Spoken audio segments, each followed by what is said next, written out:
अस्सलाम वालेकुम। मोहम्मद अज़ीज़ सिद्दीक अपने स्पेशल प्रोग्राम के साथ हाज़िर खिदमत है। बहुत सी चीज़ें गुफ्तगू करनी होती है। इस्लामाबाद हाई कोर्ट उस ख़त के बाद भी अभी कुछ काम कर रही है। लाहौर हाई कोर्ट के बारे में तो मैं कोई अच्छा नुक्ता नज़र रखता नहीं, हमारे वकला की बरादरी भी नहीं रखती है। और जिस तरह का लाहौर हाई कोर्ट का माहौल बन गया हुआ है वो बड़ा तकलीफ़ देह है। और अदालतें अगर देखा जाए तो बुनियादी हकूक़ का तहफ़्फ़ुज़ फ़राहम करने में नाकाम हो चुकी हैं। और मलिक रियाज साहब के साथ जो ज़्यादतियाँ हो रही हैं वो आप देख रहे हैं। और कमाल की बात है, जो प्रॉपर्टियाँ ऑक्शन हुई हैं, जो सुनने में आ रहा है वो भी एक ख़ास मखसूस लोग भी है, लोग ही हैं ख़रीदने वाले, उनके पास पैसा इतना कहाँ से आया। तो सवाल तो उठेंगे इस बात को सामने रखते हुए। एक बड़ी ख़तीर रकम की बात हो रही है कि जिससे वो ख़रीदी गई हैं। उसे लगता है कि शायद टेक ओवर करने की बातें हो रही हैं किसी तरह से। ये भी चीज़ें सारी एक ना एक दिन सामने आएंगी। पहले तो बता दें, सुप्रीम कोर्ट में पटिशन फ़ाइल की थी। तीनों रिट पटिशन जो ख़ारिज की थी इस्लामाबाद हाई कोर्ट ने, उस सुप्रीम कोर्ट कोशिश करते रहे, मैं रब्ता करता रहा कि मेरा रब्ता हो सके और पता चल सके असल हालात क्या हैं। वो नहीं पता कर चल सका और पटिशनें फ़िक्स नहीं हुई। वैसे भी बेंच जस्टिस अमीनुद्दीन की सरबराही में है यहाँ पर, जैसे नईमा फरगान है, जैसे मियाँ गुल हसन औरंगज़ेब है। बेंच की कंपोजिशन से आप खुद अंदाज़ा, फ़ैसला भी अंदाज़ा लगाया जा सकता है, कोई मुश्किल काम नहीं है। यानी अब तो बच्चे को पता है कि क्या फ़ैसला होना है, कौन सा बेंच है। ये कह तो रिजाल पुराने दौरों में नहीं था, जब से आईनी 26वीं आईनी तरमीम आई उसके बाद तो बड़ा खुल के चीज़ें सारी सामने आ चुकी हुई और हर कोई जानता है अब खोना क्या है।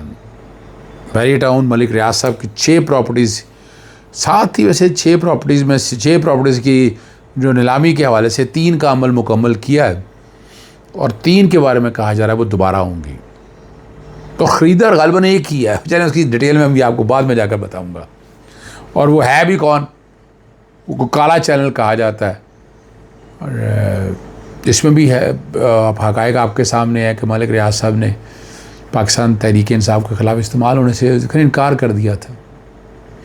और अप्रैल में ये जो कुछ प्रोसेस सारा चल रहा था इसको असेल किया फ़ारूक चनाइक के ज़रिए। मैं आपको भी कहता हूँ इस्लामाबाद हाई कोर्ट फिर भी बेहतर हैं बाकी हाई कोर्टों की निस्बत। चीफ जस्टिस सरफराज डोगर की सरबराही में 2 रुकनी बेंच था और हुक्म इब्तदाई दिया था अप्रैल में, फिर जून में। और लेकिन 4 अगस्त को वो 3 आइनी दरख्वास्तें जो हैं रेट पटिशन्स वो ख़ारिज कर दी गई। और नीलामी के लिए टाइम ऑलरेडी रखा हुआ था नैब ने 7 अगस्त के लिए, और आज 7 अगस्त है। और लेकिन मलिक रियाज साहब पीछे नहीं हटे, ये बात माननी पड़ेगी। और हुई भी ज़्यादती है उनके साथ, कोई माने या ना माने, हर एक का अपना नुक्ता नज़र है। मैं तो पहले दिन से ये कहता हूँ मलिक रियाज के साथ ज़्यादती हुई है सारे प्रोसेस के अंदर, उसके साथ जुल्म हुआ है। मलिक रियाज साहब से कोई शक ही नहीं है, बहुत जुल्म हुआ है उनके साथ। कौड़ियों के भाव ज़मीन थी कराची की, अगर लें जहाँ 460 अरब रुपया, मैं उस वक्त भी कहा था गलत हुआ है। रॉ लैंड को उसकी वैल्यूएशन निकालेगी डेवलप लैंड के, डेवलप लैंड में पैसा लगाया गवर्नमेंट ने, वो तो मलिक रियाज का है, आइडिया उनका है, प्रोजेक्ट कंसीव उन्होंने किया, आवाम का पैसा लगा, तब जाके ये सारी बात बनी थी। लेकिन कौन किसी को क्या समझाए, लेकिन ये ज़्यादती बड़ी है। उसके बाद की प्रॉपर्टीज़ की भी है। इसलिए फ़र्ज़ करें कोई जायदाद है, प्रॉपर्टी अगर आज आपने ली है, और आम आदमी की बात कर रहा हूँ, आम आदमी की बात, चले ऑक्शन अगर आपने वो एक्वायर भी कर लिया है तो उसी रेट पे वैल्यू होगी ना जी। ये तो नहीं है कि आपके यहाँ आज की ज़मीन पे, अभी ज़मीन है ही नहीं, अगर पैसा भी लिया है तो पैसे पे ज़्यादा इंटरेस्ट हो जाएगा, लेकिन उसकी वैल्यूएशन इतनी ज़्यादा हो जाएगी, ये मैं मानने के लिए तैयार नहीं हूँ। आप इससे बात को समझ सकते हैं। और उनके करोड़ों रुपए की कीमती असासे, मैंने उसको कहा था कि ज़्यादा नहीं है। और कौड़ियों के भाव वो ख़रीदे जाएंगे। रुपेश मार्की जो है ना 50 करोड़ 80 लाख रुपए में नीलाम, मुकर्ररा कीमत से 2 करोड़ ज़ायद में नीलाम हुई। कॉर्पोरेट ऑफिस 1 के लिए 87 करोड़ 60 लाख रुपए की, मशरूत बोली मसूल हुई, हतमी मंजूरी ज़ेर गौर है। कॉरपोरेट ऑफिस जो 2 है उसके लिए 88 करोड़ 15 लाख रुपए की मशरूत बोली। फैसला नैब अथॉरिटी करेगी। 3 प्रॉपर्टीज़ के लिए काबिल कबूल बोली ना आने पर जो है ना नीलामी का ऐलान जल्द किया जाएगा, कहा जा रहा है। बैरिडो नीलामी थी तो मेन ओपन बिडिंग के नाम पे थी। मीडिया को बुला के जो लोग वहाँ बताते हैं, घंटों एक कॉन्फ्रेंस रूम में बंद रखा रहा, सवाल पर बताया कि प्रेस रिलीज आएगी। बैरिडोन की तमाम प्रॉपर्टीज़ की नीलामी जो है एक आज़ाद डिजिटल, जिसे काला चलन कहा जाता है, कि CEO मुसफ़र अवासी सबसे आगे रहे और ये इनाम ही तो मिला है। यानी इतनी अगर इन्वेस्टमेंट, अगर पहली तो बात है इतना पैसा, वहाँ काफ़ी अमीर होंगे वैसे, इतना पैसा कहाँ से आएगा, लोग तो सवाल पूछेंगे इस हवाले से। लेकिन ये सारा जो कुछ हो रहा है ये ज़्यादती हुई है मलिक रियाज के साथ, उस फैमिली के साथ। बड़ी खिदमात हैं पाकिस्तान के अंदर भी। अब इन्वेस्टमेंट अगर दुबई में आ रही है तो लोग पे पैसा आप कर लें, आपको रोका है किसी ने। लेकिन एक आदमी अगर कारोबार कर रहा है उसके साथ ये ज़्यादतियाँ किया जाए, ये काबिल कबूल नहीं है। सिंध हाई कोर्ट में शाह लतीफ़ टाउन से शहरी लापता की बाजियाबी की दरख्वास्त पर समाअत हुई। सिंध हाई कोर्ट की बात कर रहा हूँ। और SSP इन्वेस्टिगेशन साउथ और मलीर अदालत में पेश हुए और अदालत में बताया गया पुलिस ने मेरे भाई को गिरफ्तार किया और घर में लूट मार की। सुनिएगा ज़रा, यहाँ आप देखते रहे हैं क्या होता है, दरवाजे तोड़ो, पान उठाओ, तिजोरियाँ लुटती रही हैं यहाँ पर। वहाँ ये पुलिस का मौक़िफ़ है कि लापता शहरी डकैती मुकदमा में मुलव्वस है।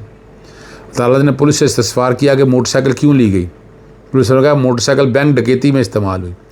अदालत ने पूछा कि मोटरसाइकिल का जियो फाइनेंसिंग से क्या ताल्लुक़ है। पुलिस का बस चले तो घरों से सारा सामान उठा के ले जाएँ। जस्टिस ज़फ़र अहमद राजपूत बहुत ज़बरदस्त आदमी है, उन्होंने कहा कि घर के बाहर खड़ी गाड़ी लावारिस नहीं होती है। अदालत ने कहा कि तफ्तीश करें, लूट मार ना करें, वरना हम सख्त अहकाम जारी करेंगे। जस्टिस ज़फ़र राजपूत ने कहा कि हमारे अहकाम से एहलकारों की नौकरियाँ मुतासर हो सकती हैं। अपनी मनमानी करना चाहते हैं तो पहले माशरे को जंगल करार दे दें कि हमारे पास डंडा है और जो चाहेंगे वही कानून है। मुअज़्ज़म माशरे इदारों से चलते हैं। पुलिस अफसरान ने कहा कि मोहलत दें तमाम सूरत हाल से। अब होना कुछ नहीं है इसमें, जैसा ने भी बातें की, हमें भी पता है इस बात के। लेकिन जैसे मोहसिन अख्तर कियानी ने बड़ा ज़बरदस्त है, इस्लामाबाद के पटवार सर्कल में पटवारियों की कमी है। इस्लामाबाद हाई कोर्ट के जस्टिस मोहसिन अख्तर कियानी ने डिप्टी कमिश्नर इस्लामाबाद को रेवेन्यू डिपार्टमेंट में भर्तियों का प्रोसेस शुरू करने का हुक्म दिया और अदालत में जमा करवाए गए मुजवज़ा प्लान अदालत में जमा करवाने का हुक्म दिया गया। और इस्लामाबाद के पटवार खानों में प्राइवेट अफराद का गैर कानूनी तक काम करने का इंकशाफ हो, ये हर जगह ही वैसे है। और स्टेट काउंसिल रिपोर्ट में पटवार खानों की प्राइवेट अफराद के काम करने की तस्दीक की। इस्लामाबाद हाईकोर्ट ने इंक्वायरी अफसर असिस्टेंट कमिश्नर इंडस्ट्रियल एरिया को 11 अगस्त को तलब कर लिया और जस्टिस मोहसिन अख्तर कियानी ने ऑर्डर दिया है, कहा है कि पेश होकर बताएं अब तक क्या इकदाम है। 4 माह गुजरने के बावजूद इंक्वायरी ताहाल मुकम्मल क्यों नहीं हो सकी। अब एक बड़ी ज़बरदस्त बात जो सामने आई है, GOR1 के सरकारी घर से मुतालिक दिलचस्प कहानी सामने आई है। ग्रेड 20 के अफसर को बाहर कर दिया गया जबकि ग्रेड 19 के DIG साहब को हमायत मिल गई। अब पंजाब हुकूमत ने अपनी पॉलिसी के ख़िलाफ़ ही जो बातें आ रही है, एक फ़ोन कॉल पर हुक्म दिया। अब GOR में 12 नंबर घर कहा जा रहा है कि DIG साहब होगा, बस यही कहानी ख़त्म है। आखिरी बात है, कोर्ट लखपत में अभी तक ट्रायल चल रहा है और जज साहिबान ने अदालत में कहा कि मेरी छुट्टियां रुकी हुई हैं, परसों तक 103 और 768 दोनों के फैसले सुनाऊंगा। ये 2 FIRों के जिक्र कर रहे हैं। और आज 2 कमरों में अदालतें लगी हुई थी, एक में 342 के बयान हो रहे थे मुलजमान के और दूसरे कमरे में दूसरे केस के आर्गूमेंट चल रहे थे। यानी जस्टिस हरीड जस्टिस बरीड, ये किस तरह से ट्रायल चल रहा है, जो कुछ हो रहा है अब आपकी आंखों के सामने है। इसमें नाबालग बच्चों के हवाले से बड़ी वजाहत के साथ एप्लीकेशनें आई हैं। वो अदालत क्या करेगी? अदालत उनके ट्रायल अलहदा करेगी, सज़ाएँ तो सुना नहीं सकती। सज़ाएँ सुनाएगी तो बैन अवी कवानीन की खिलाफ वर्जी है और पाकिस्तानी कवानीन जो जुवेनाइल बच्चों के हवाले से कानून है उसकी खिलाफ वर्जी।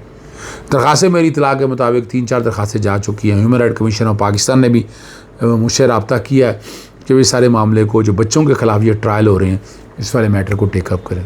मैंने मुसद्दका कापीज़ मांगी हैं, सर्टिफाइड कॉपीज़ मिल जाएँ तो इसको फिर आगे चैलेंज करेंगे। लेकिन लग ये रहा है कि चीज़ें बिल्कुल नहीं दी जानी। दोनों के जो ट्रायल हैं FIR के वो कंक्लूड एक आध दिन के अंदर हो जाने हैं। जज साहब की छुट्टियां रुकी हुई हैं, ख़ुद वो कहते हैं। इजाज़त चाहता हूँ। अस्सलाम वालेकुम, अल्लाह हाफ़िज़, पाकिस्तान जिंदाबाद।